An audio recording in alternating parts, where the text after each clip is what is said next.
Lesson 7.4 is the area of a sector and application of circles. So when would we maybe use all this information that we're learning in real life? So the area of a sector, well, first of all, we know how to find the area of an entire circle, right? We did that earlier in lesson 7.2. But what if we wanted, or I'm sorry, 7.1, what if we just wanted a part of the circle? A part of a circle is called a sector. A sector. So we find the area of the sector by using this formula. The measure of the arc divided by 360 times pi r squared. Now we know that pi r squared, we could say that this is really over 1. So when we write this, we could really write the measure of the arc times pi r squared, the whole thing divided by 360, as we're doing our work. Okay, so let's look at example 1. The measure of the arc is 80 degrees, and we see that our radius is 2 feet.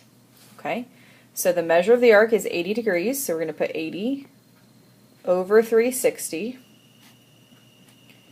times pi, and then our radius was 2 squared. And you're always squaring just the radius. Okay, well, we know that 2 squared is 4.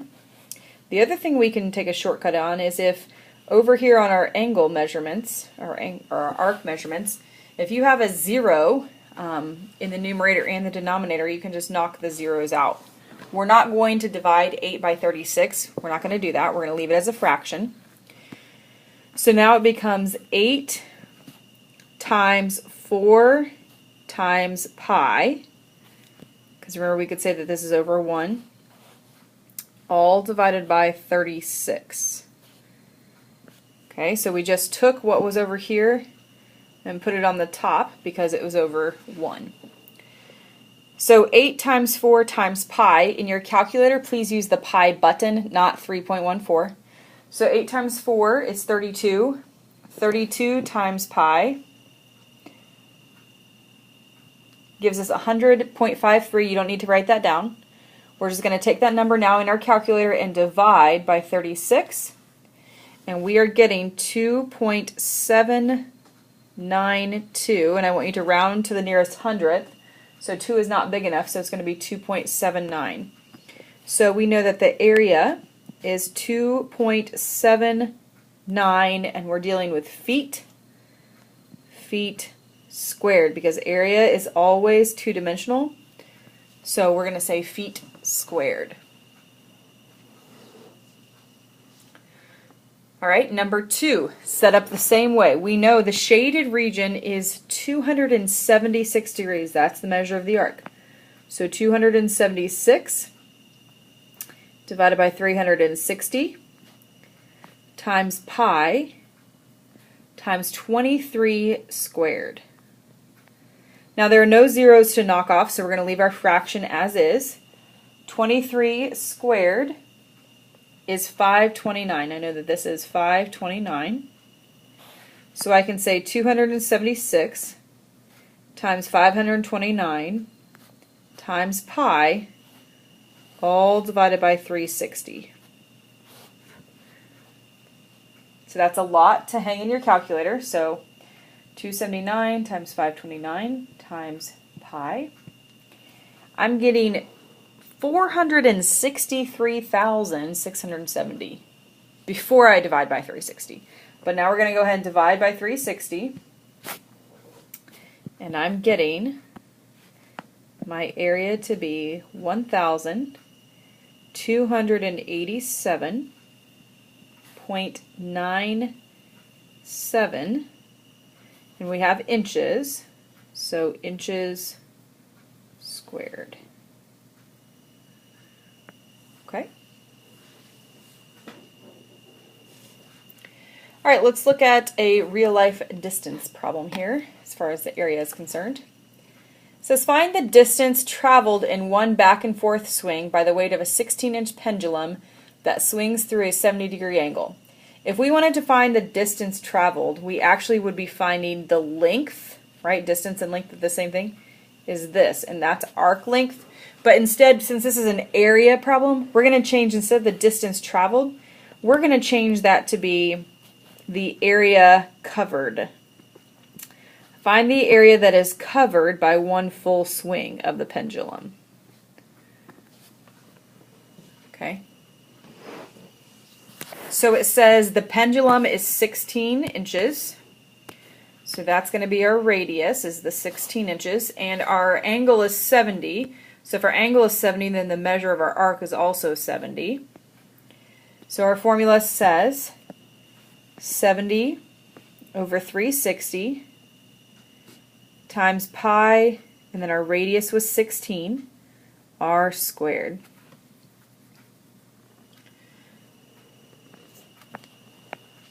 So we're going to square 16. We know that that's 256. So my formula is 70 times 250. Actually, let's hold up for just a second. Remember I said you could knock a 0 off? So let's go ahead and knock a 0 off. Make life a little bit easier for us. 7 times 256 times pi, all divided by 36.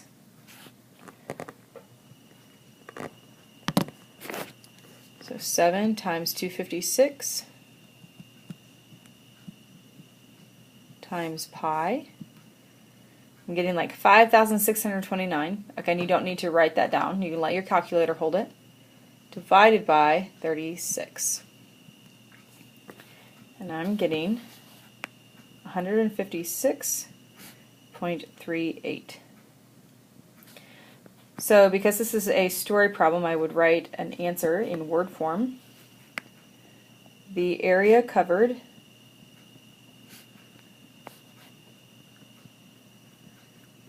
in one swing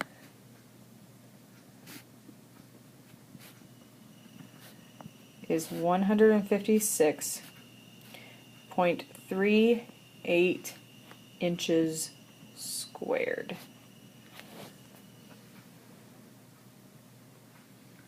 All right.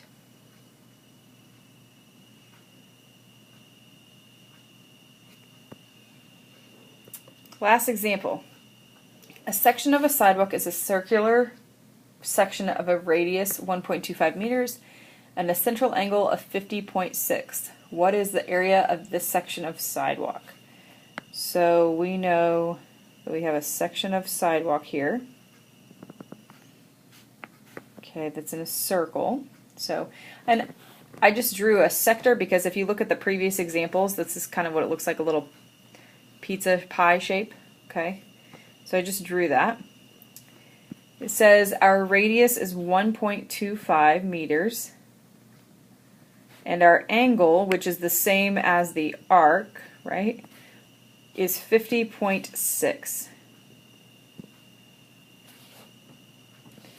Go ahead and try this one on your own. You know the measure of the arc, you know the radius, you know your formula. See if you can plug this into your formula.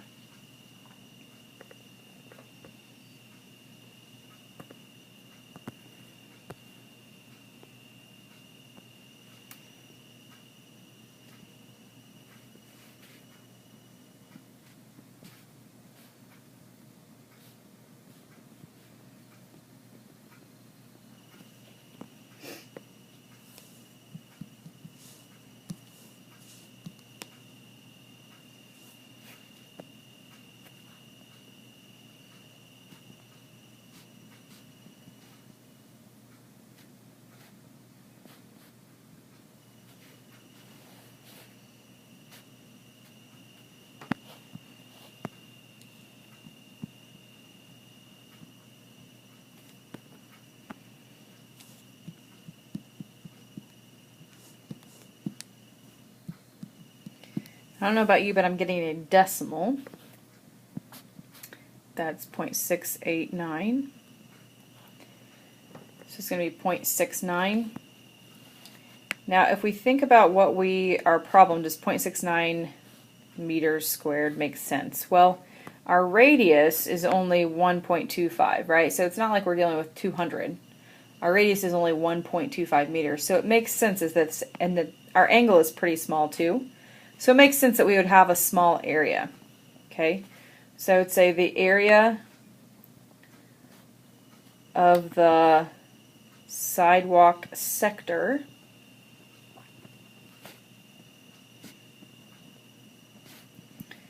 is 0.69 meters squared. Okay.